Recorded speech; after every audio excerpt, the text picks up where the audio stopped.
algo que es interesante es que esos paradigmas que nosotros llamamos o patrones de pensamiento son nada más ni nada menos que los patrones que se forman o los caminos que se forman entre nuestras neuronas. Y créanme que cada persona que haya existido en el planeta o que existe en el planeta tiene un arreglo neuronal diferente al otro. No hay, es más particular que la huella digital, que el patrón de las cebras, o sea, es tan particular como eso, es totalmente único. Entonces, con alguien me puede decir, oye, yo no tengo 4 neuronas, y tiene razón, y tampoco tienen 12, pero este esquema me va a servir para representar lo que quiero decir. Primero vemos un bebecito por ahí, pues resulta que desde que el ser humano es concebido y se empiezan a formar sus neuronas, se empieza aquí su cerebrito chiquitito, se empiezan a formar sus neuronas, a medida que recibe información, se empiezan a formar estas cadenas de proteínas o dendritas de las que hablábamos, y por eso decimos que su pensamiento es muy cognitivo, es decir, forma muchas nuevas conexiones, forma muchos patrones de pensamiento. Claro, porque si antes no había conexiones y está recibiendo información, pues se obliga al cerebro a formar conexiones.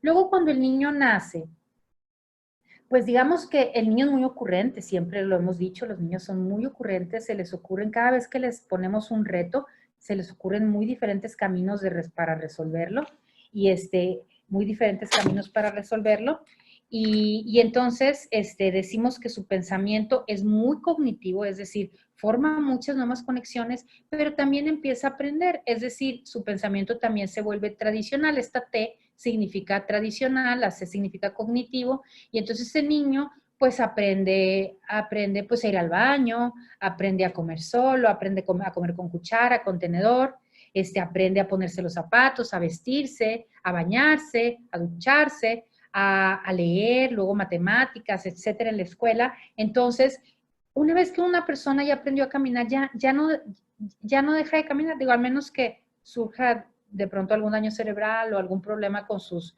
piernas o algo, pero normalmente en la normalidad es que una vez que aprendes a leer ya no se te olvida. Una vez que aprendes a ir al baño, digo, el niño aprende a ir al baño, pues salvo raros accidentes, el niño pues no vuelve a usar, no quiere volver a usar pañal y no necesita más el pañal.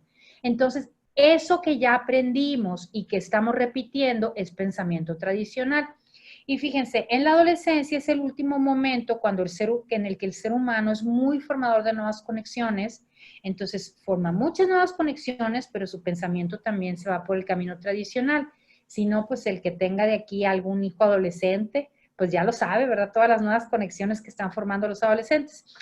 ¿Qué pasa con nosotros los adultos? Cuando crecemos, la mente se nos vuelve perezosa y siempre nos vamos por el camino tradicional, por lo que es obvio. Por eso cuando vi las vacas pensé que era un negocio, pensé que era una finca ganadera, tal vez de engorda, tal vez de producción de leche, o no lo sé, pensé que olía feo, porque eso es obvio para mí, eso es tradicional.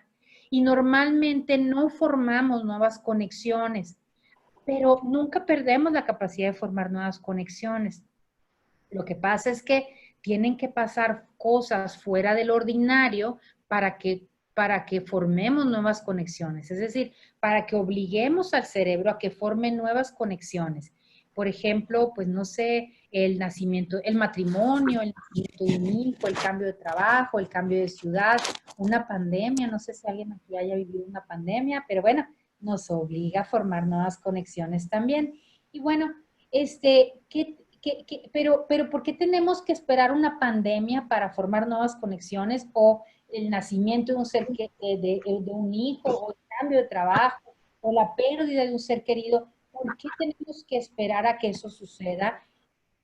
El cambio en las percepciones, es decir, hacer llegar la misma información al cerebro por una neurona que antes no le llegaba información, y literalmente esto que ven en la pantalla es literal. Obligamos al cerebro a formar nuevas conexiones para encontrar soluciones que el pensamiento lógico ignoraría y generar nuevos paradigmas. Por ahí cuando les digan rompan paradigmas, rompe paradigmas, pues les digo, bueno, pues díganles, bueno, pero tú limpias la sangre, ¿verdad? Porque los paradigmas o los patrones de pensamiento, que son las conexiones entre las neuronas, no se rompen. Simplemente se forman nuevos patrones de pensamiento, nuevas conexiones. No se rompen a menos que haya un daño cerebral, que sí sucede.